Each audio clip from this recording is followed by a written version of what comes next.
camera access. Okay, sure. No, that's great. Yeah, my name's Al Pock. I'm a medical anthropologist, some public health degree, and working about little over 20 years in vaccines, and just finished a study on COVID vaccine hesitancy. And I've worked with Dr. Imran for a number of years at the International Vaccine Institute and and other organizations. So I'm excited to hear about AI. It's such wonderful potential. Thanks so much. Thank you so very much. So maybe we can go alphabetically, and I could request Dr. Abdul Hasib. Just a quick introduction, your name, from where you are joining us, and your institution. That would be great. And we'd love if you can turn on your camera. That would be great too. Thank you so much. The moment I cannot turn on my camera. I'm Dr. Abdul Hasib Malik from University of Peshawar. I'm in the computer science department, and I'm an assistant professor over there. Thank you. Welcome. And I'm trying to turn on the camera as well. I'm sorry for that, sister. Yeah. So we have Dr. Hassan join us. Hello, Dr. Saab. How are you? Please. Hello, everyone. Hassan here, Hassan bin Hamza, and good to be part of this center. Okay, thank you. So I'll just go ahead and just have our reviewers introduce themselves, and then our executive team member and our guest speaker. We can do that later on. And Ruth, I can see you alphabetically, so please go ahead if you can introduce yourself. My camera, okay, I have to hold it down. Okay, I'm Ruth. I'm based in Delhi. I'm a freelancer with background in psychology and social work. Oops. Welcome, Ruth. It's wonderful seeing you. So we'll just quickly go with a quick round of introductions with our AI Sarosh executive team. I'm Dr. Nouri Sabah Rakhshani. I'm a medical doctor by training, but I'm more of a public health practitioner. My background is in SRMH, and currently I'm coordinating the AI Sarosh day-to-day and management of the project itself. And I hand it over now to our executive director, Dr. Imran. Over to you. Hello, everyone. Imran here. I know a lot of you, and it's good to see some faces together. I'm the executive director at the EPSC Global, and leading this work with the support of all of you and Deepak from GTA Foundation. I work in public health, but I have worked in public health. My background has been more on infectious disease, but in the past 5 years, our focus has been a lot on well-being, and definitely mothers and newborns are one of the key areas where we are focusing. Noor, if you permit, I would like to take a couple of minutes to thank everyone on behalf of the AI Sarosh Consortium. It is a pleasure to have you all, and thank you so very much for providing the support and agreeing to be part of this not only interesting but very important piece of work that we are trying to carry out. This could not have been done without your support. And we hope that, and we aim also to engage with you throughout the life cycle of this project. And we will keep bothering you, keep bugging you, because I think your expertise and your knowledge is going to be really critical in helping us move forward. And we do hear a lot about AI and how AI can be used, but we all also know that there are a lot of challenges. And I see Sushanto here, who is leading our global health network piece of AI and global health. And we all know that there are challenges always, but there are opportunities. So with that, thank you very much for being here. I see that people are joining from across the world. Al from New Jersey, Hassan from Adelaide in Australia. And that is the beauty of public health, that we are all together in this endeavor. Thank you. Thank you. Well, thank you very much, Dr. Imran. I'll give you another opportunity to actually do another round of welcome and a thank you, and review some of the key components of today's webinar. And I'll just quickly request Deepak Ji to introduce himself, and then maybe we can have our guest speaker, Dr. Sushanta Sarkar, introduce himself, and then he will be presenting his component of the global aspect of the AI Sarosh, and as well as the artificial intelligence for sexual reproductive health, the overall overview of the global program with the rest of our reviewers. So Deepak Ji, if you please introduce yourself, and then I will request Shah Harun to pull up our slide as well. And Thank you, Noor. This is Deepak Bajracharya. I'm the Executive Director of the GTA Foundation. My academic background is management, but I work in the public health sector like more than 4 decades.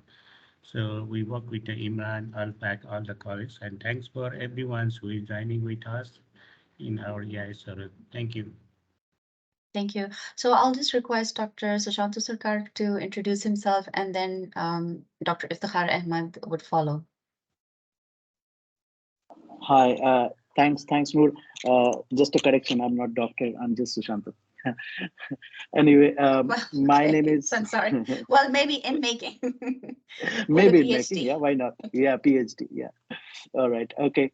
My name is Sushanto. I have a background in computer science engineering, and then followed it up with an MBA in marketing and finance.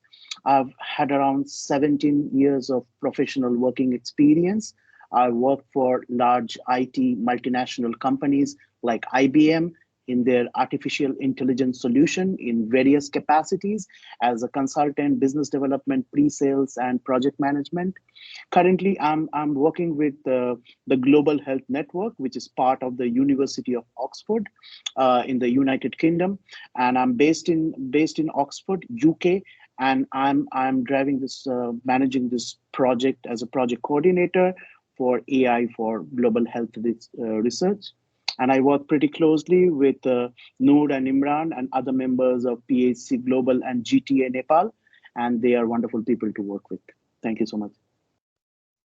Thank you so very much, Sushanta. Dr. Iftikhar? Thank you, Dr. Noor. So I'm Dr. Iftikhar Ahmed, and I have a background of a PhD in computer science, and with focus on artificial intelligence and machine learning. And I had, like, my secondary degree was in business administration, so I completed my MBA as well. So I'm working basically as an associate professor of computer science, and in the capacity here, I'm joining in a capacity of AI and machine learning specialist for the AI Sarosh project.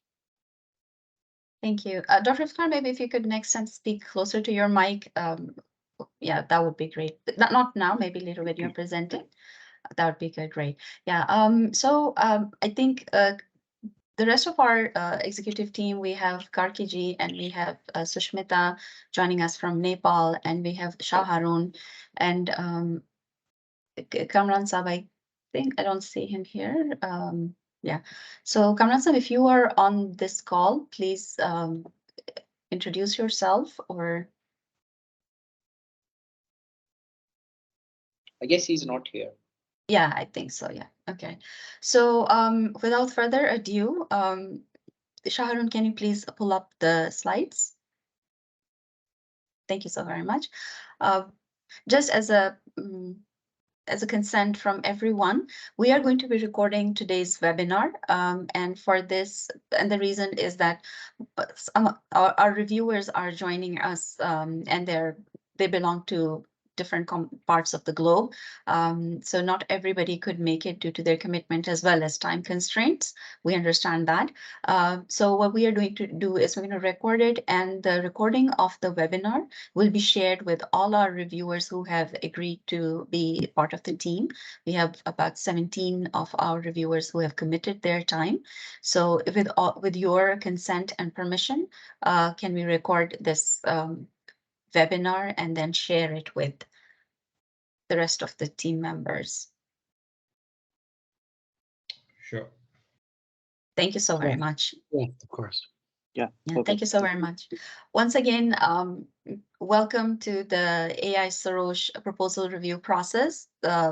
And again, Dr. Imran, if you could, Shaharun, can you please move on to the next slide? Thank you very much. So we have a quick agenda for everyone. As I mentioned earlier, Sushanta, he's going to be talking on the global perspective of the AI for Health Knowledge Hub. We will review the timelines, and it's going to be very much focused on the practical aspects of the review process. So we'll quickly share with you the SRMH and the AI evaluation criteria. And in your reviewers packet, we had shared with you this criteria. We have shared with you the proposal form as well. So if you have any questions regarding those, the evaluation criteria, we would be more than happy to review them with you. And this is going to be a two-way learning, because what we are presenting may be just as a starter for the conversation. And we are looking forward to getting your feedback also on the evaluation criteria as well, and any components that you think needs to be addressed further. So for the evaluation criteria, we can, at the end, we could actually go back and update that as well for everyone. We'll try to keep it as interactive as possible. That's why we have 2 Q&A sessions. And the most important component, again, would be the walkthrough through the reviewers portal. Shaharun is going to present us that, and then you will have an ample time for Q&A. We hope to wrap it up within the hour. I hope we do so, and if we don't, move out of the time frame. If you have any commitments, we can understand, because we're also going to be recording it. And any questions that have not been answered during the session, we will reach out to you through email. Next slide, please. Simple housekeeping rules. Yes, Shaharun has given the ability, like the access to everyone to unmute themselves. So if you would like, you can raise your hand, and we can ask your question, or if you have a comment. We also have the option of putting your comments and questions in the chat box, and the questions will be answered in the order they were received. And if for our reviewers, if they have any specific questions for a particular panel member, they can direct them. Otherwise, I'll try to field the questions for everyone. Next slide, please. Thank you. We went through a quick round of introductions, so we will move forward.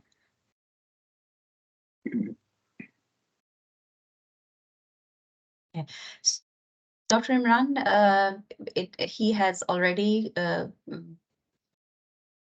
addressed the welcome note to everyone. So now I'm going to request Sushanta to please go ahead and share his presentation with us. Thank you. Yeah.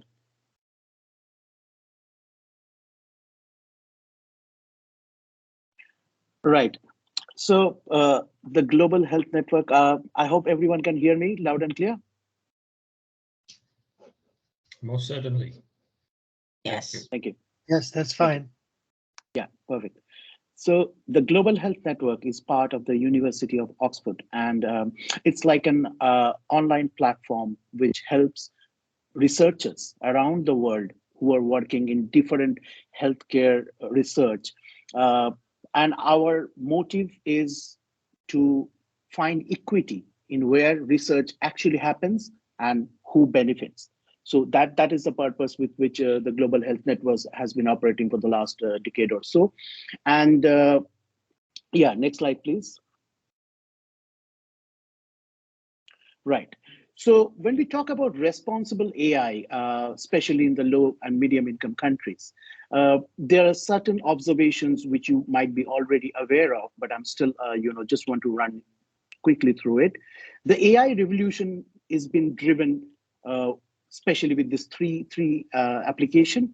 First is the wearables and the smart devices, which helps you get data from the patient or the data from the hospitals, and which can be used for health research.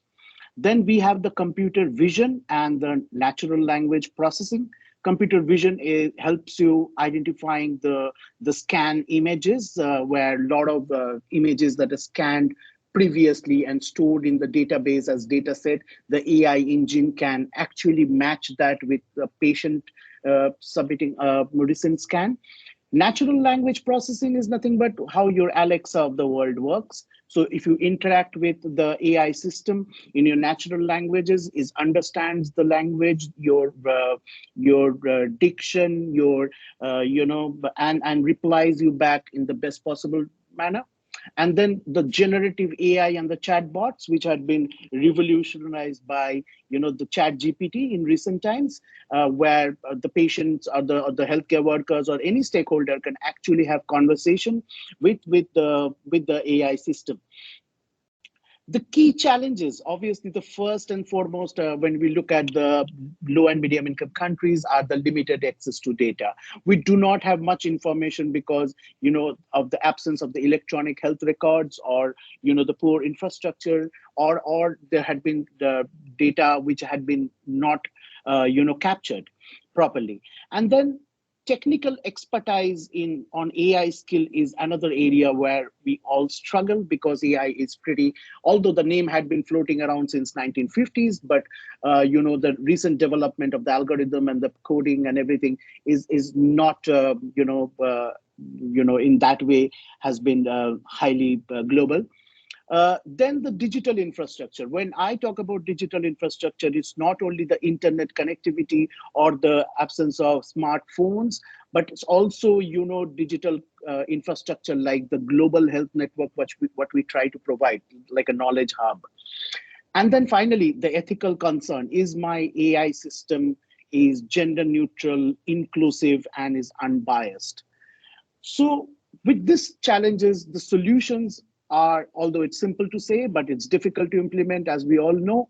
But the first and foremost is training and knowledge sharing. So when I talk about knowledge sharing, the various healthcare researchers right now working all across the world, if we start sharing our resources, our knowledges, methodologies, tools, it will make life easier for everyone, so that it will reduce duplication of effort.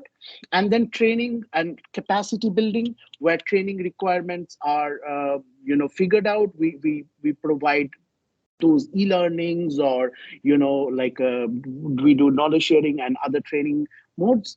And investment in digital infrastructure. So the development of this AI knowledge hub funded by IDRC is ideally another way of bringing this huge repository of information to the global health research fraternity. And finally, we need to create a responsible AI solution which is inclusive and gender neutral. Yeah, next slide, please. Right, this project, which is called the AI for Global Health, is, as you can see on the left-hand side of your screen, there are 3 different hubs: SRMH, Pandemic Prevention and Commercialization Hub. Then there are 10 different partner institutes working on this, with multiple sub-grantees joining around the world. And then we are working on 4 geographies: Asia, Sub-Saharan Africa, Middle East and North Africa, and Latin American Caribbean. And there's this diagram beautifully put out by the IDRC. It clearly shows 2 parts of the brain. The left one is the SRMH part, where we have projects from HASH, which is from Africa, Uganda. Then we have Cain, which is from MENA, Lebanon. And then, our AI Sarosh, which is from the Asia Hub. And then we also have the Argentina Hub called CLIAS. And then on the right-hand side, we see the Epidemic and Pandemic Prevention, project, which is AI for PEP, which is again sub-granted across 4 geographies. And then in between this, you see the commercialization hub, which helps actually take the AI project to the market in across various geographies. This is just to show how this whole infrastructure is. And you can see the knowledge hub, which is the role of the global health network, ensuring all this process and the partners are connected and they're sharing their resources and building capacity. Right. The next slide, please. Yes. So why we are building this AI for Global Health Knowledge Hub? Because AI research doesn't happen in isolation. You would need other important topics like ethics, research management, data science, community engagement, etc. And our AI Knowledge Hub has 65 knowledge hubs, which are across various diseases, across various themes, across various consortium. So when someone gets registered on the Knowledge Hub, he not only have access to the data from the AI Knowledge Hub, but he can learn about all this ethics, research management, data science, community, everything. They will find it in this Knowledge Hub.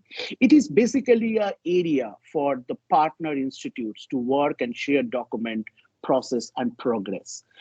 We identify through a knowledge gap analysis the existing knowledge gap and try to address the training need, the resources absence. Because today, if you even on the internet, if you try to look for SRMH resources in AI, there are very few of them.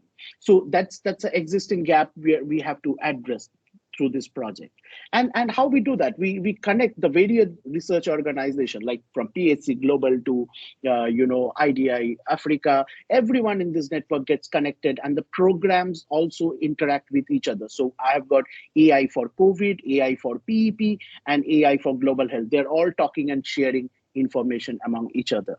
We host a lot of webinars and virtual workshops for our members, and there are a lot of resources, methods, and toolkits you will find in our Knowledge Hub. And why is it so? Because we have got 750,000 members who are registered with this Knowledge Hub all across the world. You can, and there's a professional development course as well for the researchers. The next slide, please. So when you go to a Knowledge Hub, you will see resources like this. On the left, you can see the title of the resource. It talks about the description. Then you can select from the various subjects and the formats of the resources. And we keep on building this research database in our Knowledge Hub, which you can take benefit of. Next one, please. And this is a very interesting tool. It's called the Connect and Collaborate tool. So you see all the AI healthcare researchers who are spread across the world, who are working on AI or SRMH or any kind of health research areas. You can actually on the down screen, you can see the research areas. You can select their skill set, the job roles, the country, and you can start connecting with them. And once you connect, you have direct access to the information. You connect and start collaborating so that we do not do the duplication of effort, and probably you will find better research partners all around the world who's ready to collaborate and work with you. The next one, please. Yes, so this Knowledge Hub is for free, completely free, and you can all use your smartphone to just scan this QR code that I provided on the screen, and it will take you to the website, which is AI Global Health Research.tghn.org. And please register there, take advantage of this Knowledge Hub, go to the Connect and Collaborate tool section and connect and check out the resources, the toolkits, and the various trainings. And it's almost like an online science park where you can just have fun. Thank you so much. Thank you so very much, Sushanto. Very informative, and I'm sure our viewers have enjoyed your presentation, and they would definitely check out the Knowledge Hub. Next slide, please. And by the way, if you have any questions for Sushanto at this point, please feel free to put them in the chat as well. We will address them. Now moving towards just a quick introduction of AI Sarosh Knowledge Hub. I will not dwell more into it because Sushanto has very elaborately explain to us the whole process of it. Again, AI Sarosh is developed. We envision ourselves as a platform ensuring a multidisciplinary approach in developing AI solutions in South Asia, but as well as connecting our researchers and our program providers and policymakers and SMRMH and program implementers to come on a common platform, not just at level of South Asia, but across the globe, and build those interactions and those connections. And AI Sarosh has a number of program and objectives in line, which we will be sharing on our platform and through our reviewers, the newsletter at different times. But for this component right now, our focus is the 2023 grant cycle. So we're going to dwell more on that right now. So next slide, please. So now, Sushmita, if you could give us a quick introduction of yourself and just the number of proposals that have been submitted through the AI Sarosh portal as well as emails. Go ahead, Sushmita, over to you. Thank you, Dr. Noor. Am I audible? Yes, you are. Okay. Hello, everyone, and greetings. My name is Sushmita Adhikari. I'm working as a Secretariat Coordinator for AI Sarosh with GTA Foundation. I'll be the one who you'll be communicating and connecting with most frequently through AI Sarosh email. Now let's proceed with the content. Talking about the review timeline and proposal submission, we have received a total of 34 complete proposals for our projects. Out of those, 20 proposals were submitted under the track innovation category, while 14 proposals were submitted under the research track category. The proposals were submitted by all 4 countries. We have received 8 proposals from Bangladesh, 12 proposals from Nepal, 12 proposals from Pakistan, and 2 proposals from Sri Lanka. We are thrilled to have such diverse participations from these countries. Now let's take a look at the timeline for the next step in our process. On June 12th, we will assign the proposal to our reviewers.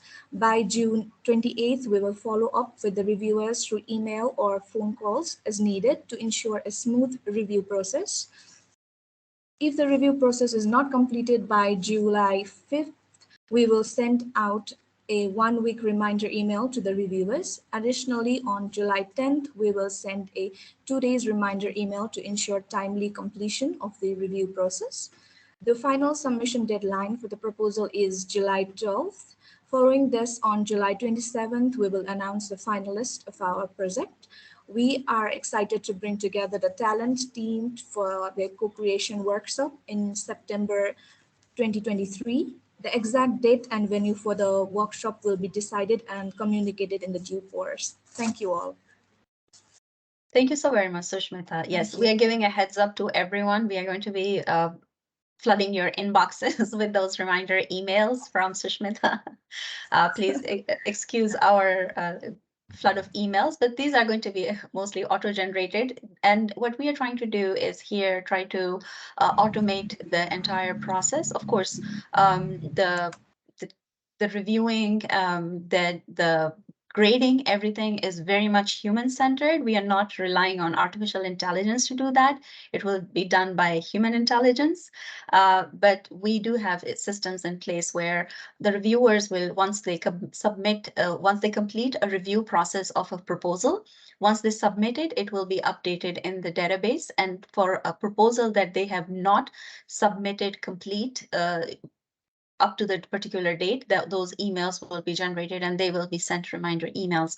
So that's one thing. The other thing we also wanted to highlight is that we will try, we're internally, we are reviewing the proposals that we have received, 34 of them. We will be looking at them for completion, if they match, if they are eligible. We try to come up the things that those who were eligible, not eligible, we try to address them during the expression of interest phase of our announcement. But once again, we're going to go through it and review all the proposals, and then these will be assigned to the reviewers. Just to let everybody know, we have up to 17, I think, right, Sushmita? We have 17 reviewers who have committed their availability. Yes. Yes. Okay. So yeah, thank you. So we have about 9 of our reviewers are experts in AI, and about 10 of our reviewers are from the SRMH field. So we will each proposal will be reviewed by a pair of reviewers, one reviewer from the SRMH and one reviewer from the AI, and they will both review it independently and they will submit their grades independently. And Shaharun is going to walk you through that process once we look at the AI submission portal, reviewer submission portal. Next slide, please. As you may know, we have the 4 key areas. We have asked our the applicants, we requested them to submit to also identify the key areas that they are working on. So for maternal health, we got about 11 proposals. For adolescent health, about 6 proposals. For SRMH, the proposals, and these proposals were ranging in the objective as well as in the AI solution that they are providing and requesting for. Like most of them are for smart automated healthcare assistant, chatbots, identification of risk factors for maternal mortality, mail engagement, as well as chatbot for identification of maternal depression and mental health issues. So these are the various different kinds of proposals we have received. In mental health, and family planning are the 2 areas where we haven't had many proposals. We have 3 proposals for family planning and just 2 proposals for mental health. Next slide, please. Here, I would request, so just a quick. Sorry, Noor, yes, I cannot please, see the Sushant. slides. I cannot see the slides. I don't know why. Oh, I'm sorry. Shaharun? Let me share again. Okay, thank you. Yeah, thank you so much. Thank you. Got it now. Yeah. Yeah, because Shaharun was also trying to pull up the evaluation criteria as well. So maybe that is why you were not able to see the slide. Just a quick update. So so as I mentioned earlier, the internal team of the AI Sarosh, we are going to be looking at the organizational SRMH experience and their past publications and their work in AI and SRMH. So that component of the proposal, we do not request our reviewers to grade or review those. This will be reviewed and graded by our team, and we will do that independently. Similarly, for the financial proposal, the budget will not be shared with our reviewers. Instead, our finance team is going to be looking at the budget and trying to connect the work plan that they have proposed with the budget that has been proposed by the publications by our applicants. Initially in the expression of interest phase, we requested them to share with us their publication history in AI and SRMH and the PI's experience in both these fields. So that information and those points will be added to the overall grade by our executive team that we will be working with. Next slide. And so before that, we have, so Shaharun, can you please pull up the criteria that we shared? You can just pull up the innovation track criteria that we shared with our reviewers earlier. Yeah, sure. Thank you. So as Shaharun is pulling up the evaluation criteria, because the proposal, the form itself is extensive, there are many questions. We wanted to walk you through the evaluation criteria itself and where the information for a given criteria will be found in the proposal.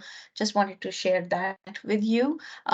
So as you can see that the institutional team capacity, that will be a grading that will be done by the internal team. The second evaluation criteria is the problem statement. So we had requested our applicants that in the proposal to identify the core problem that is related to SRMH that they want to address. So in question 18 in the research track and question 32 of the innovation track proposal, there you will find we requested them to give us the core problem that they want to address. And this core problem, we asked them to identify the magnitude of it, what data sources were used to identify that core problem, and if they have looked at the data that is disaggregated by gender, by disadvantaged communities, by geographic location. So if they're looking at family planning, have they been looking at family planning not just in urban areas, but also in the urban areas, and also by urban slums? If that is their core problem they want to address, then so we are expecting our applicants to demonstrate to us what is their clear understanding of the core problem. And the core problem and the problem statement, so our criteria and our proposal form, we have tried to link them, that each component of the proposal has the criteria component in it as well. So in the core problem, you'll be able to see also we are requesting them the extent of the problem, the impact the problem has on overall health. So these, secondly, in the innovation track, again, we are asking our applicants to identify the root causes of the core problem. This is for us to understand their understanding of the SRMH issue that they're addressing, but also the significance of the problem, and this also builds into their objective as well. Similarly, like when we are asking them for the objective of their intervention is, again, it will be covered more in the AI section of it, where we are asking them the proposed AI solution to give us, like in about 300 words, to give us the proposed AI solution, which they have given us.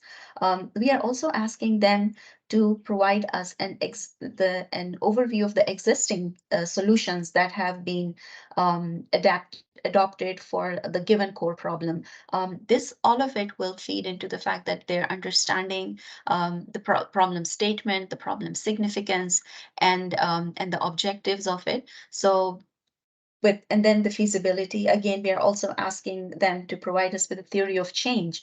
So the different components of the proposal will feed into this evaluation. And as you review them, you'll be able to see. So this was more a component on the evaluation criteria for the SRMH component. The remaining, like, then we also have like the feasibility and risk, because we are asking them for a mitigation strategy document. They have provided us with that as well. And then we are also asking them to provide us with the work plans.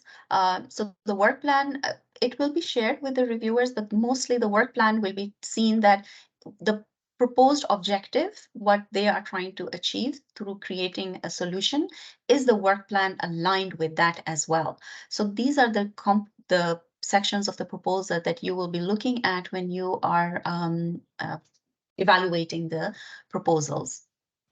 Now, Shaharun, can you please pull up Dr. Iftikhar's PowerPoint presentation? And while you're doing, I see that Anindya, you have joined us from IDRC. Welcome. It's good to have you on board with us. Thank you so much, Dr. Noor. Happy to join in. I'll be, as I told you, I'll be just a fly on the wall and be in listening mode. But if any of the participants have a question for me, I would be more than happy to respond to that. Thank you so much. Excellent. Thank you so very much, Anindya. It's a pleasure having you. Dr. Iftikhar, are you ready to present your component on the criteria for artificial intelligence? Over to you, Dr. Iftikhar. Thank you very much, Dr. Noor. And thank you again, all reviewers, for joining us. So I will basically be giving you a highlight of the criteria that are related to the AI aspect of the project. So basically, I'm going to cover like 3 aspects of them: the innovation, the data, and the methods or methodology aspects. We know that all of you are very experienced, and maybe this is also an opportunity for us to learn from your experience as well, so we can also incorporate that feedback. So basically, in regard to innovation, what we are looking forward is that we are looking for innovative use of AI approaches in solving SRMH problems. So we expect the applicants and those who have submitted the proposals to be aware of the modern trends in AI and its possible use cases in SRMH. Please keep in mind that there are like two tracks. One is the innovation track and the other is the research track. So innovation track has more weightage. Innovation criteria is like applicable to both the innovation track and the research track. But in the innovation track, there is like more weightage for the innovation criteria, and it has significantly less weightage when we go to the research track. So in the innovation track, most probably, and this is like more significant there, we will be looking for like the novel use cases of AI and its possible applications in the domain of SRMH. For example, I will explain this with the help of an example. So for instance, if the applicant is proposing a chatbot, so we should look into it that is she considering or is he considering the use of novel AI technologies and techniques? For example, are they aware of the large language models, or are they aware of generative models in the AI? Because these are some of the latest techniques. So generally, we do not expect the applicants to design theoretical new algorithms or let's say bring improvements in those algorithms. However, our expectations from them is to be aware of the state-of-the-art trends and select appropriate technique that is best, that is, let's say, optimal for the addressing the core problem that we have described earlier. Likewise, if you are considering the chatbot, so we will also need to look at the target population. Like, for example, if we are designing a chatbot, so we need to look at it that what will be the language of communication for that chatbot. Because let's say if one of the consideration of the choice is that we are designing a chatbot and that chatbot is going to target the housewives, and then we design that chatbot in the English language. Okay? So it's not going to serve our purpose because, for example, it is possible that the community that we are targeting, they may not be able to, like they will not be proficient in the use of English language. So it may hinder our impact and our desired outcome there. So when we talk about the innovation, so we are not talking about only the innovative use of it, but the innovative use of it along with the other systems or other, let's say, considerations, so that we want to make these things impactful and we want them to be useful in our, let's say, community to bring about some positive change. The next aspect with regard to AI is the data. So as we say in the artificial intelligence, that data is the king. Okay? Without data, there is no artificial intelligence, there is no machine learning. So here we will look at the aim at the, we are looking at the quality, relevance, accessibility, and diversity of the data. For example, we will be considering that is the proposed data set have the necessary attributes in terms of quality, in terms of relevance and accessibility. We will also be considering that data should be representative, and should have diversity to prevent any discriminatory outcomes. As we have seen, like fairness is an important aspect in AI. And fairness can only be brought about in the AI applications if the data is considerably diverse. If the data is only, let's say, very limited, it is not diverse, so it will not be realistic to, let's say, to expect that the algorithm or the resultant model will also be fair. So please consider when you are reviewing the data, so please consider that the FAIR principle about data collection is taken into account, which requires data to be findable, accessible, interoperable, and reusable. So these are the considerations. So when you review the data aspects in the project, so please consider them as well. Mostly for the innovation track, the data related questions are asked from question number 47 to question number 49. And in the research tracks, these are associated almost in the same lines. So they are given in the question number 47 to 49 as well. So you can refer to them and you can like do your evaluation based on these things. And yeah, the third one and the most important perhaps is the methodology or the methods that we will be applying.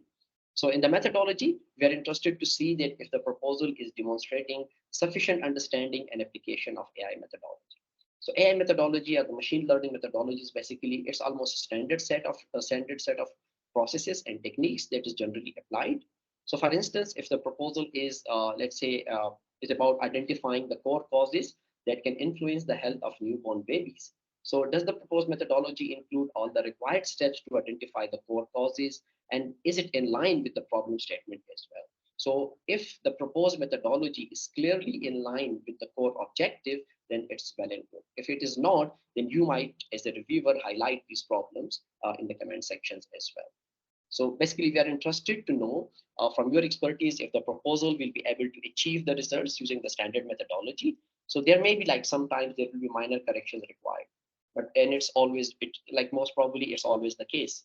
But if there are like major flaws in the methodology, please do highlight them in the comment sections. Of course, you are like welcome to provide all types of suggestions, whether it's minor or mine, so as you deem appropriate. So the last thing about the methodology is that please take into account that the applicants should know about the inherent limitations of the AI and has the required knowledge to mitigate the associated risks as well. Because sometimes what happens is that most of you have seen this thing, you are very knowledgeable, so you have come across this thing, but sometimes we consider a problem that is basically, there is no need for AI solutions there, there is no need for AI-based methodologies that we implement there. So this can be one of the concerns. So please consider these issues when you are evaluating the proposals. So if you have any question about the criteria related to AI, you can ask now or you can ask at any time as you deem appropriate. Thank you very much. Thank you so very much, Dr. Iftikhar. That was amazing. Thank you for walking us through the criteria. Again, we have requested our applicants to provide us in detail the innovation development method as well as existing solutions. I see, Dr. Hassan, you have a question. Please go ahead and you can direct your question to either of the presenters. Yes, thank you, Dr. Noor. My question is from Iftikhar because it's related to data representation. And Iftikhar mentioned that one of the criteria that is important in terms of evaluation of these proposals is the representativeness of the data.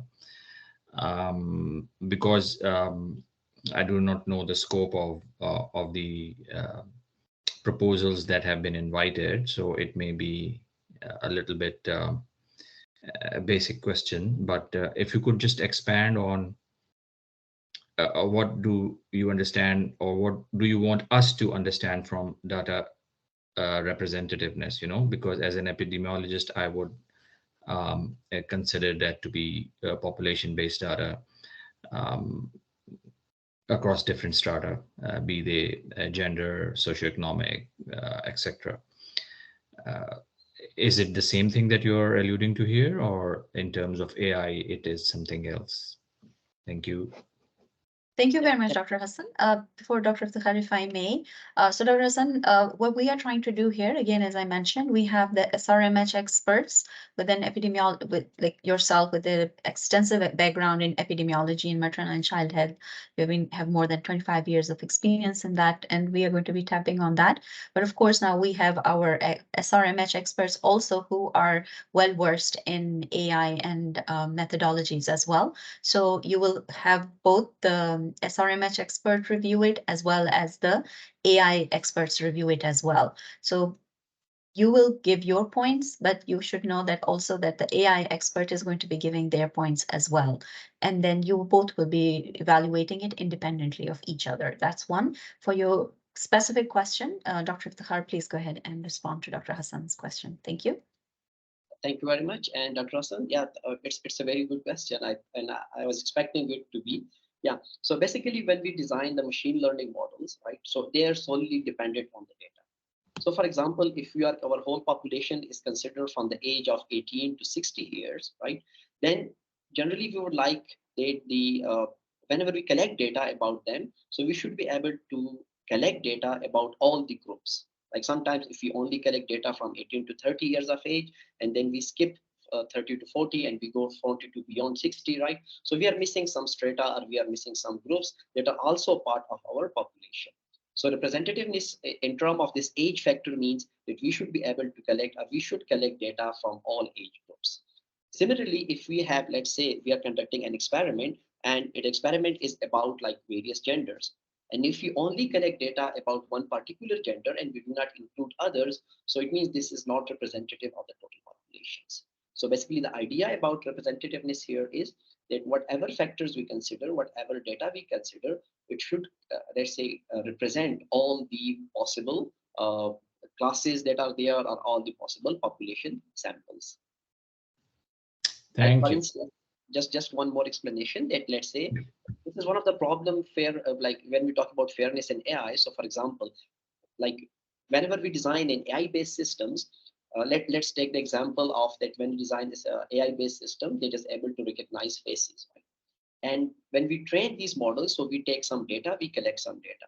So what happens in one of the study that they have like the researchers have designed a very good AI system for face recognition, and it worked very well when they tested. But when they brought it to the real world, it did not work. And later on, they realized that they used only the data from, they did not consider in their training model the data from colored people. So their faces were actually not considered, their data from the colored people were not considered earlier. And when they tried to test the model, so basically the model did not work in the real world.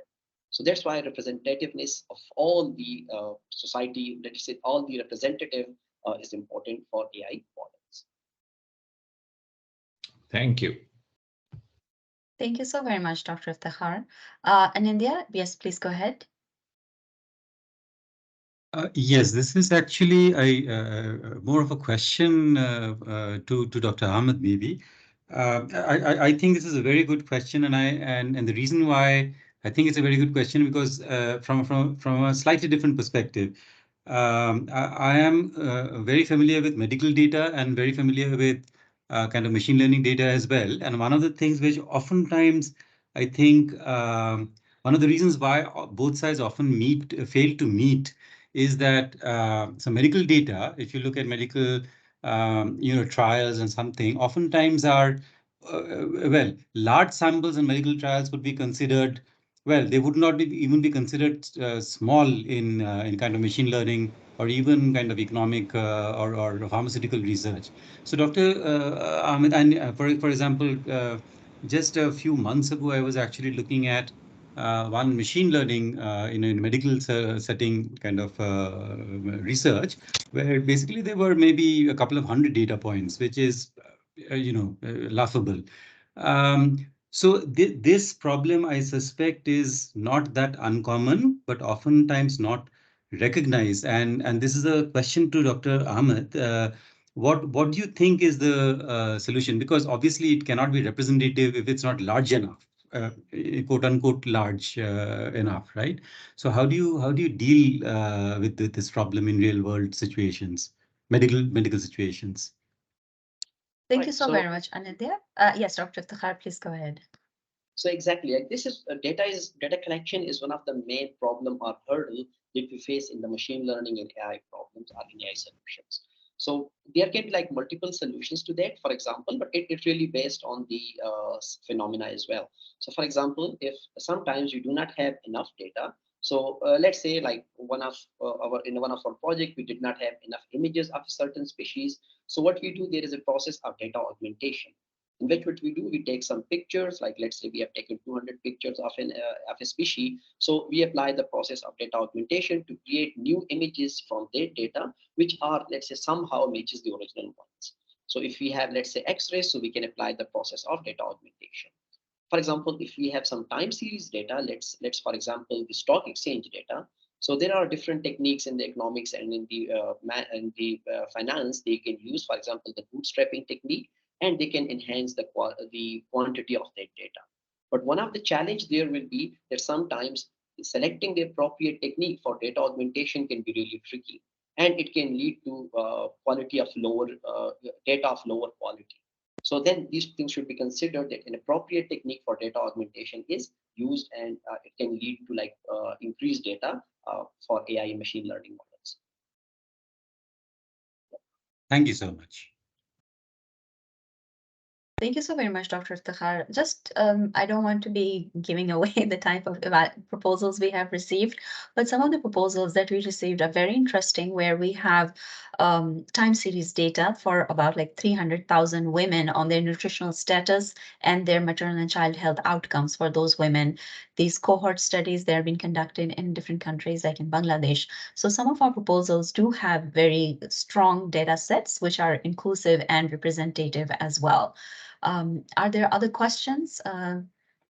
Yeah, sure. Thank you so very much. I'm sorry if anybody missed and if there was a lack of coordination on our part, but I'm glad that you're able to join us, Mr. Bellington.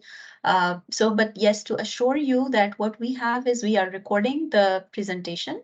This webinar is being recorded, and with your consent of everyone, we are going to be sharing the recording of the webinar with all our reviewers. Okay. Kamran Saab, you have a comment. Please, you can go ahead and share it with everyone. Hi, everyone. And you can introduce yourself. Yeah, I didn't get a chance to ask you to. So if you could introduce yourself, you are part of our executive team member. Please go ahead. Well, hi, everyone. My name is Kamran Aslam. I'm the digital health specialist and director at PHC Global. My apologies, I joined like 10-15 minutes late today.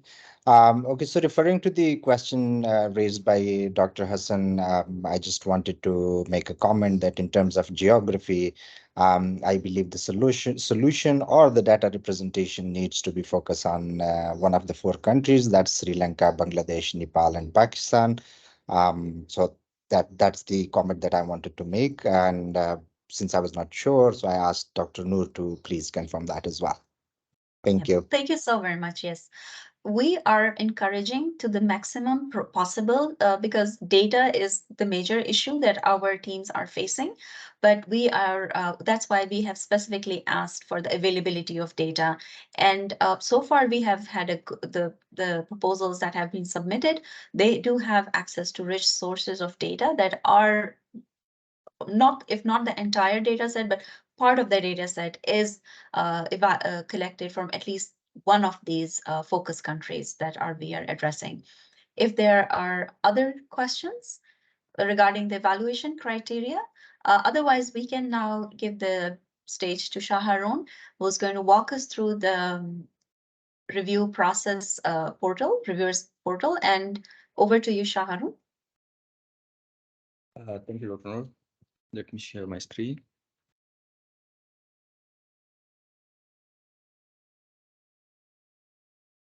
So Shaharun, as he's pulling up the screen, he is our to-go person when it comes to anything related to digital technologies. Shaharun, if you can also introduce yourself briefly, and then you can walk us through the portal. Thank you, Shaharun. Thank you, Dr. Noor, again. Hello, everyone. I am Shaharun, and I'm an IT manager here at PHC Global. As you see the screen, this is our portal login form, and also the reviewers will also receive username and their password along with the link via email.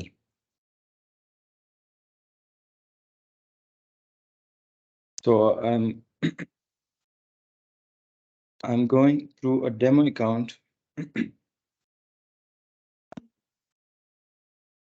Once you put your email and password after login, you will see the consent form of the NDA, non-disclosure agreement. So read it carefully, and this is a non-disclosure agreement between Sarosh and the reviewer. After reviewing, you have to click on the checkbox and submit your agreement to proceed your dashboard. The dashboard provides an overview of your assigned proposals, the pending proposal, the completed reviews, and recommended proposal and not recommended proposals. The pending reviews show the number of review proposals that are awaiting your review and for the evaluation. The completed review number shows that you have already completed the evaluation for the proposal.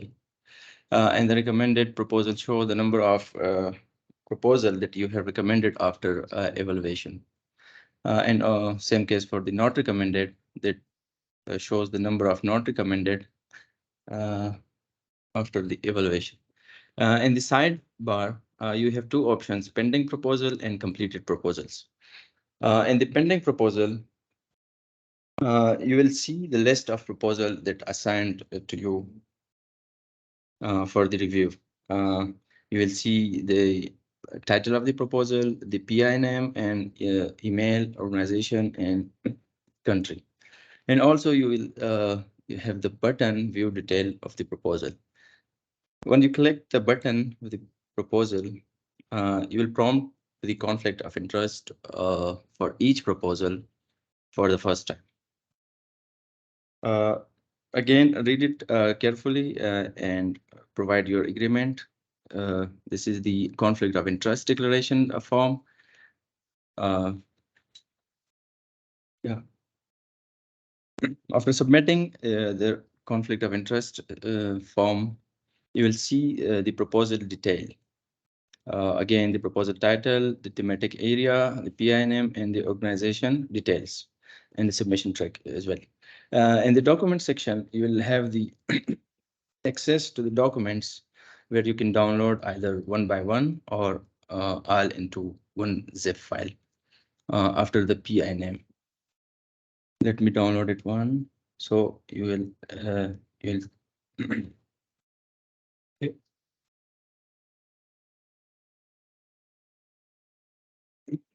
after downloading and thoroughly reviewing all the relevant documents, including the proposal documents, any related documents, the theory of change, or any supported materials, simply locate your evaluation button and click on it.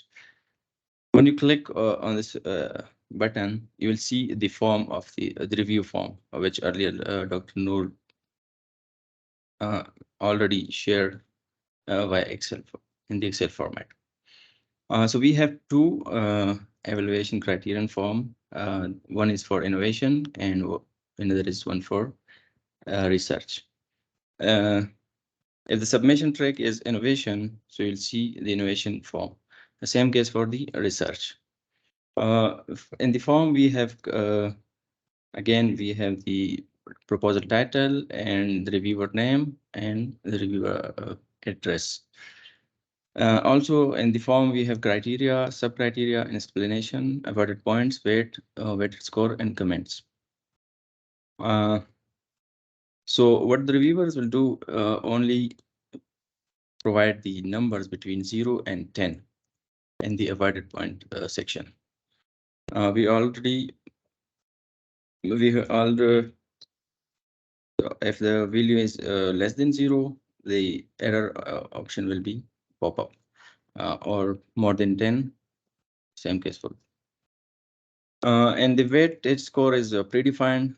It's not changeable, as well as the weighted score for each criteria. This is automatically calculated with the predefined formula fitted in the backend. So I'm fill the one form.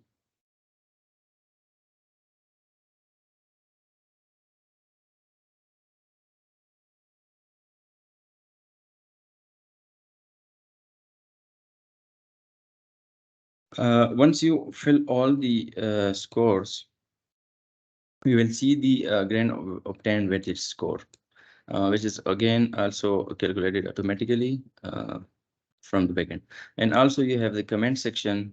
You can give us comments for each criteria, but it's optional.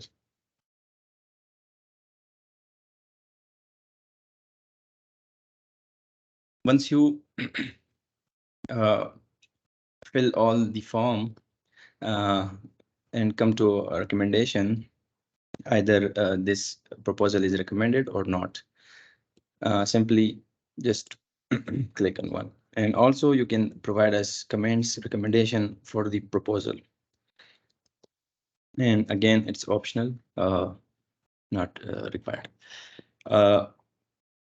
Before submitting evaluation, please consider that you have go through all the form in details and submit your and fill the accurate score, because once you submit evaluation, then you won't be able to change or make any kind of changes in the form.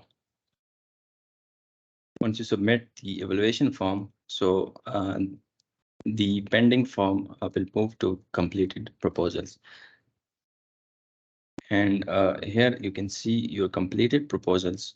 Again, you can see the details and download the documents. Also, you can see your scores for the proposal in the form format and your recommendations. But you cannot change the score after submitting. Also, you have the option to change your password after receiving your username and password from here. You can put your current password and put your new password again. So that's the reviewer portal. And if you have any question or suggestion, please, you can ask or you can write up in the evaluation, the Q&A section.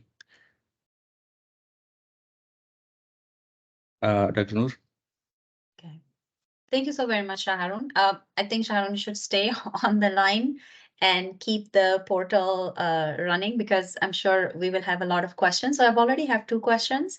I have a question for you as well. So Kamran Sab, I see your hand. So what I will quickly, Shaharun, just for everybody's understanding, will the reviewers be able to save the scores in the portal before they enter submit? No need to save the score. For example, because once they enter a score, for instance, they were able to review half of the proposal, they entered the scores for those criteria, and then they wanted to go and complete the rest of the criteria, say maybe the next day, so they logged out of the system. The scores that they have already entered for the given criteria, will they be auto-saved or? No, for the moment, it's the form will not save. Okay. They have to complete all by one. I see. So we understand. Okay, thank you so very much for clarification that the reviewers will have to complete the review at their time, at their ease, and then once they are ready to enter the scores, that's when they go into the criteria and enter the scores in one sitting and submit. Is that correct? Yeah, exactly. Thank you so very much. Kamran Sab, if you have a question, and then I have a question from Dr. Hassan as well. Please go ahead. Right. So, Shaharun, I see that what Dr. Noor said, I think we should have that option available in the portal that, if someone wants to come back and, just do it later, they should be able to do it later. Another question that I have is that we discussed and agreed that there's not going to be institution and team capacity there, and the budget score for the reviewers, since it's not related to them. I just wanted to give you a reminder that you need to remove these 2 from the portal as well. And yeah, that's it. Thank you. Yeah, thank you, sir. We already removed those documents which we are not giving to the reviewers. Okay, yeah, thank you. But as Kamran Sab mentioned, that the reviewers, the institutional capacity and the budget scores, they will be removed from the platform as well, because we had the form filled up as in its entirety. So those are there. But I think, sure. yeah, Shaharun is going to be added to the evaluation. Dr. Hassan, your question is there a cutoff score to recommend a proposal? This is something that maybe we would need your feedback. We don't have yet, right, as of yet, cutoff. Maybe this is something that maybe Anindya or you could guide us on this thing, that if there's a cutoff for a given proposal to recommend or not to recommend.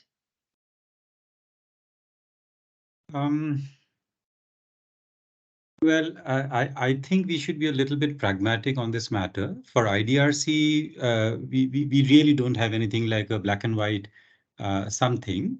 In the ideal world, we would like to fund all the good ideas in the world, but of course that is not possible.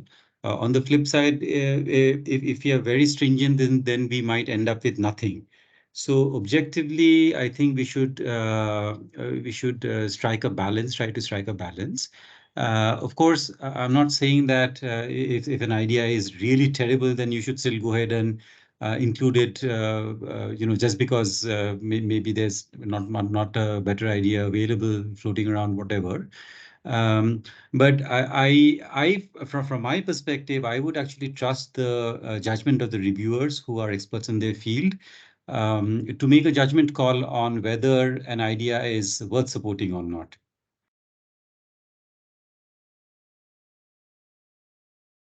Thank you so very much, Anandya.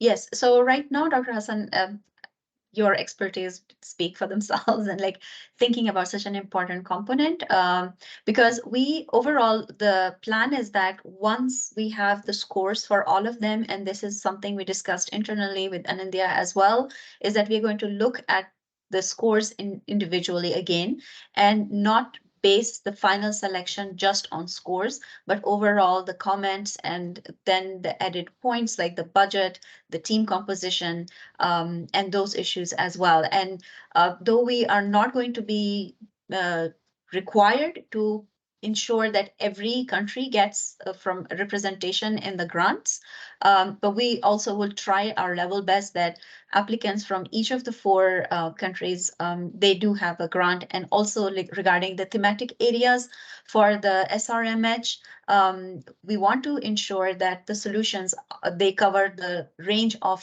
thematic areas that we are working in: adolescent and mental health for adolescents and pregnant women. So those are our criteria as well. Over to you, Dr. Hassan, if you need to add a point here. Yeah, thank you, Dr. Noor. And I take your point and Anindya's point as well earlier on. And that is the reason why I ask, because this is a tricky one. Based on the criteria that have been provided, a proposal may cross the 50% mark, for example, score of 50. However, that may not turn out to be a very good proposal, while a proposal with a lower score may appear to be more intriguing and more catchy. At the same time, as the list is not in front of me right now, one of the criteria that we are accustomed to reviewing is how closely have the investigators kept in line with the request for proposals. So I think that is also one of the strong criteria in my view, which gives us an indication of where are the investigators coming from? Have they understood what the request for proposal was, and how closely have they met the criteria therein? And that helps a lot, because sometimes the investigators can just rehash what has appeared in the request for proposal, and there is a dearth of original ideas. So at the end, I think I can conclude that the best way, which appears to be in this case going forward, is just to trust our guts and see what innovation has been proposed through these research proposals, and how they intend to make an impact. Thank you. Thank you so very much, Dr. Hassan. Very well taken points. And Anindya, I see your hand raised. Do you want to add a point here, or? Yes, actually, we can do more than that, Dr. Hassan. To be honest, actually, a couple of guys had won the Nobel Prize in economics based on this working on this exact problem. That how do you make a judgment call? How do you make an objective judgment call when the judging itself is very subjective? So I don't want to get into technicalities of it. The basic, the simple, I mean, okay, so I'll give you a very simple example. Suppose you are a very easy grader, right? Now you might actually something you're grading is really not that good, but you yourself are a very generous, kind person. You are going to grade quite leniently, right? Whereas I might be quite strict about my grading and might actually grade down some very good ideas also. So what happens in that situation? So your 8 would be maybe something like my 3. So what happens? So typically, the solution in this situation is that you actually, so every idea or every unit that is being graded is graded by multiple people, and I hope that is the case over here. In the hope essentially that things cross each other out, the negatives and the positives cross each other out. So I certainly urge the PHC Global team to ensure that everything is everything is, every idea is, or proposal is being graded by at least a couple of, in fact, the more people to grade, the better it is for this simple analytical solution. But I would go even further, and Dr. Hassan, I would suggest that you actually make not just do a kind of ABCD kind of grading, but hopefully there's going to be a text box where you would be allowed to enter maybe at least some couple of lines on where you're free to express your subjective judgment on the matter. And so once all the grading has been done by all the reviewers, maybe we can sit down together. I mean, internally, I'm speaking. And then if we see that there is a lot of discrepancy between a couple of one or two proposals, then I hope you don't mind if we reach back to you and say that this is the situation. In fact, just as an aside, this is exactly what had happened with PHC Global actually. So internally, when IDRC was reviewing the proposals, so there was this conflict or discrepancy between the scores which PHC Global had received and some other organization had received. And we had to actually sit down internally and talk with the reviewers, and I, as the program officer involved, I had that conversation. And its external reviewers actually convinced me that PHC Global, and I'm very glad that they did, and they convinced me that PHC Global was the right organization to go with. So I hope we don't come to that point, but it's always better to think beyond a simple quantitative measure and think slightly more fluidly, or at least leave some space for fluid thinking. Thank you so very much, Anindya. Two of your points, yes, Kamran Sahab, I can just give me a second. I will just address. So, Anindya, yes, what we are doing is internally, every proposal will be reviewed by our executive team, and that is comprising of Kamran Sahab, Iftikhar Sahab. They're going to be looking specifically on the AI component of it. Myself, Dr. Imran, and Deepak ji, and Karki ji, we are going to be looking at the SRMH. Like, we'll read the core problem that they have identified, how they have linking their theory of change with the core problem, and the theory of change with the core problem, and the proposed AI solution. So we are going to be looking at that. Those will be our scores, and then these will go to, each proposal will go to 2 independent reviewers, one with a heavy focus on SRMH, one with expertise and focus on AI. We will see their scores. And what you mentioned, and India, yes, we have that component where the reviewer can write their comments in the box, though we have made it optional right now, but we highly encourage our reviewers, if you feel strongly about a particular score, that you think this proposal is definitely an amazing proposal, or you feel that there's been some level of subjectivity being involved here, so you could put those comments. So the overall comments and specific comments for each of the evaluation criteria is also provided for the reviewers, where they can enter their comments. And thank you so very much, Anindya, for choosing PHC Global and for your confidence in us. Kamran Sahab, over to you, and then Dr. Hassan, I will let you speak. Thank you, Anindya. That's why we wanted you to join us on this call.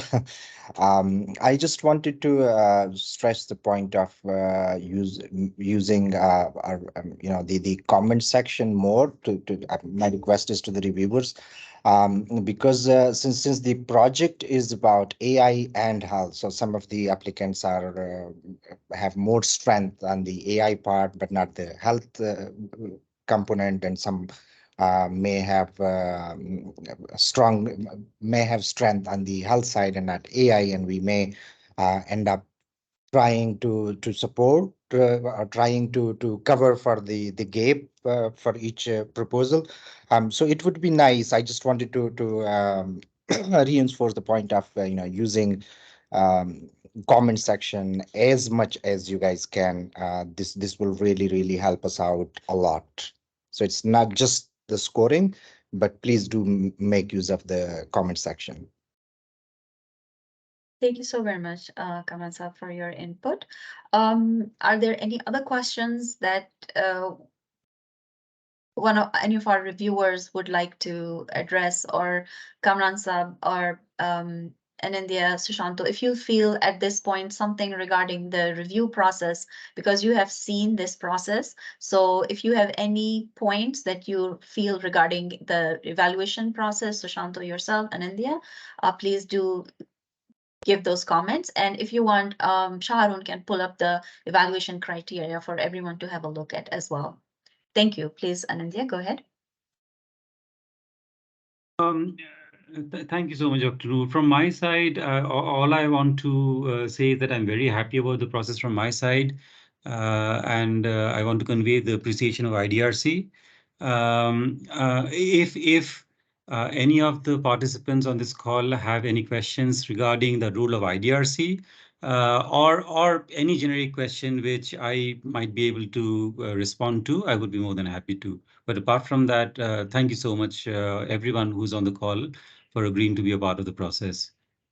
Thank you so very much, Anindya. We really appreciate your presence. Sushanta, would you like to add any component regarding the AI and the challenges that you have had when reviewing similar ideas and proposals from South Asia region or the Africa region? Yeah, no, only it's just an observation. When you are providing each reviewer with, let's say, 2 applications, in the reviewer's mind, other than the numbering system, there would be an automatic kind of comparison, which proposal is better. It will go in the mind. But since the reviewer is not getting access to all the applications, so he would be limited to choosing maybe one over the other or rejecting both, based on only those 2 applications, other than the scoring system I'm talking here about, which might be, I don't know the solution for it. Maybe if on a higher level, the reviewer have access to all the proposals just to see what's the topic like, so they would know that in which direction the others are also heading. Probably this might be a practical issue, which I think. Yeah. Yep. Well, thank you so very much. Excellent suggestion. And Kamran Saab, we definitely would. I think this is a good idea where our reviewers will have a PDF access to, like, the PDF form of the applicants that they have filled out. They will have access to other review. The overall the proposals, and then in the system we can then assign those. Other than the overall, they will have their assigned proposals and the complete list of proposals as well. Kamran Saab, what is your suggestion? And if Anindya and everybody think this is a good idea, we can actually adopt it.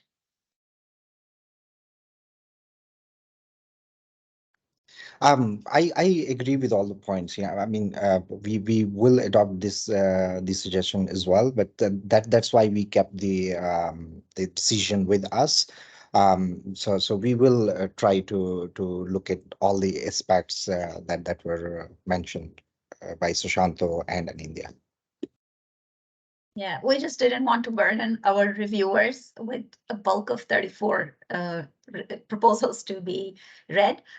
Yes, Dr. Hassan, you have a question, and then Dr. Upriti, you have a question. So I'll hand it over to Dr. Upriti. Earlier, he had a question. Please, Dr. Upriti, go ahead with your question, and then Dr. Hassan, you can ask your follow-up question. Thank you very much, Noor. My query is because the proposal will be given to 2 reviewers, one AI part, one is the technical part, like the program part. If the program part is very good, but AI part is very weak, then how you proceed for the evaluation of the proposal? This is my question. Over. So yes, I can respond to that quickly because as we mentioned that each proposal is going to will be evaluated by at least 4 people. So we expect our SRMH experts to focus more and give more attention to the SRMH component of it, the programmatic, as you said, that component of it. We have research and innovation tracks. So it's for the reviewers to assess that if they have correctly identified the core problem is aligned with the AI Sarosh objectives and the 5 thematic areas that we are working on, the theory of change that they are proposing, that this solution is going to bring about change and improvement in quality of sexual, reproductive, maternal, and sexual health. So those alignment of those criteria, and the AI experts, they will look at the component of like the method section where the solution is proposed, seeing also that what data is being used, and of course overall good AI, responsible and ethical AI. So all those components. So this is again a very it's a balance that we will have to work.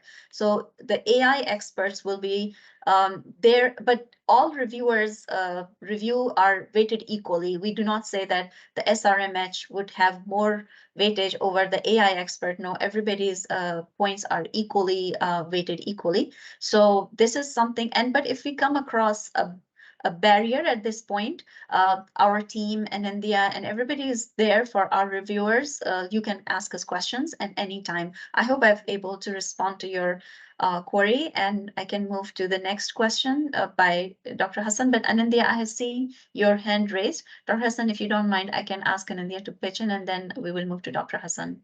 Sure. Thanks, Dr. Noor. I just wanted to, this is a very interesting question. So, I mean, as a, okay, I shouldn't say researcher, as an ex-researcher myself, I would say that the most important part of the research is the question, right? So in this case, it would be the problem, the SRMH problem that the proposal is trying to address. Now, if the question itself is terrible, we should reject it vehemently.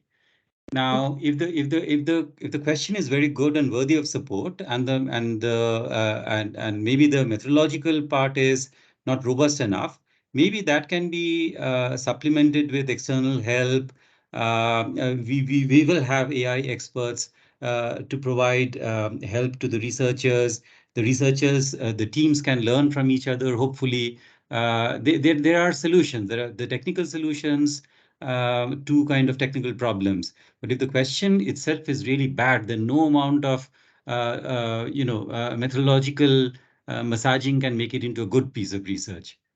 And that is just a personal opinion I have. Thank you so very much, Anindya. Dr. Hassan, over to you, please. Thank you, Dr. Noor. And yeah, so I think that, and you have already mentioned this, that it's going to be difficult for all the reviewers to go through all the proposals, right? We have got 17 reviewers, as you have mentioned, and then there are 34 proposals. There are time constraints here as well. I think one of the things that you may consider is that if a proposal that has been reviewed by 2 reviewers, and one reviewer has marked it up as it was pointed out earlier, and one reviewer has marked it down, and the direction of the marking is like opposite, right? One of them has recommended and one of them has rejected the proposal. For those particular proposals, you may ask a 3rd reviewer for an independent blind assessment.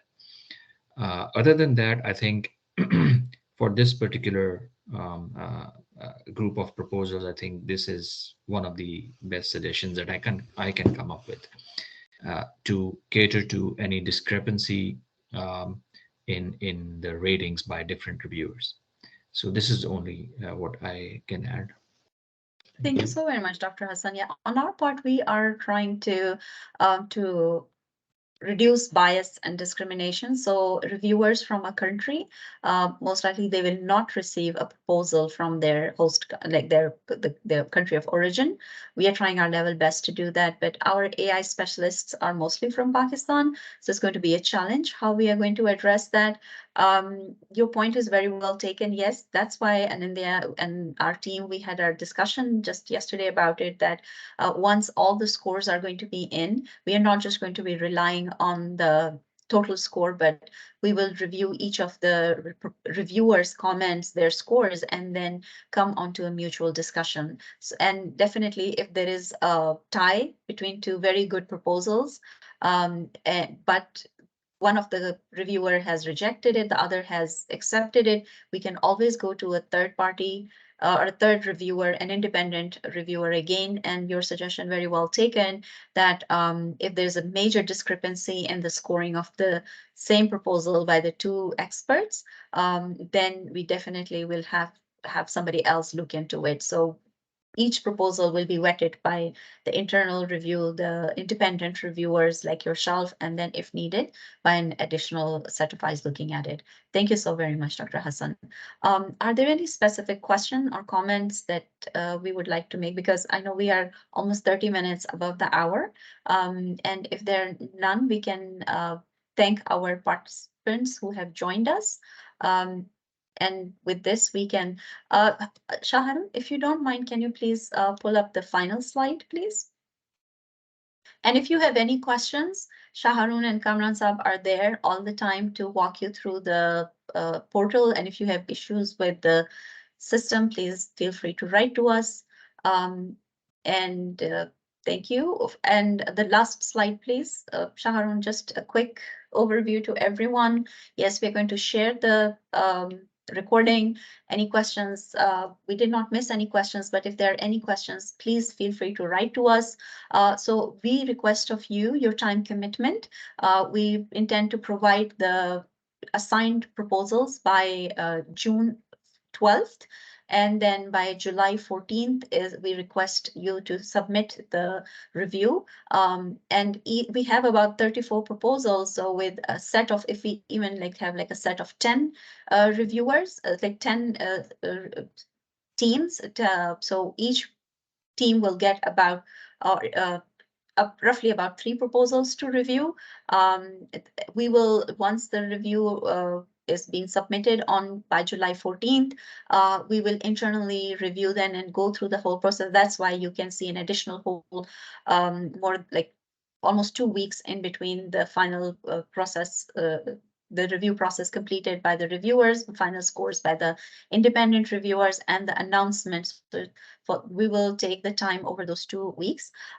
We thank you all for your volunteering to be part of the review process. Unfortunately, we are not offering a big thank you in terms of monetary thank you or monetary reimbursement, but we would definitely love to send you a thank you note and a thank you card. We want to keep it up to $100 US per proposal reviewed. So our team, our finance team, will be in touch with you to get the details of how best we can send you the honorarium. It is just a token of appreciation. Kamran Saab, if you have any comments to add with this, I would say thank you to everyone, and we conclude our meeting today. Kamran Saab, please go ahead, and you can, on behalf of PHC Global, you can give your closing remarks. And Deepak Ji, if you have any closing remarks, please go ahead. Thank you. Over to you. Thank you so very much. Thank you so very much for joining us and helping us out with this great project. I don't have anything else to add. So once again, thank you very much, and looking forward for the support. Thank you so very much. And on behalf of Deepak Ji and Dr. Imran, I thank you all. And with this, we conclude our meeting today. Have a good day. Bye. Bye. Thank you, everyone. Bye-bye. Thank you very much. Bye. Bye-bye.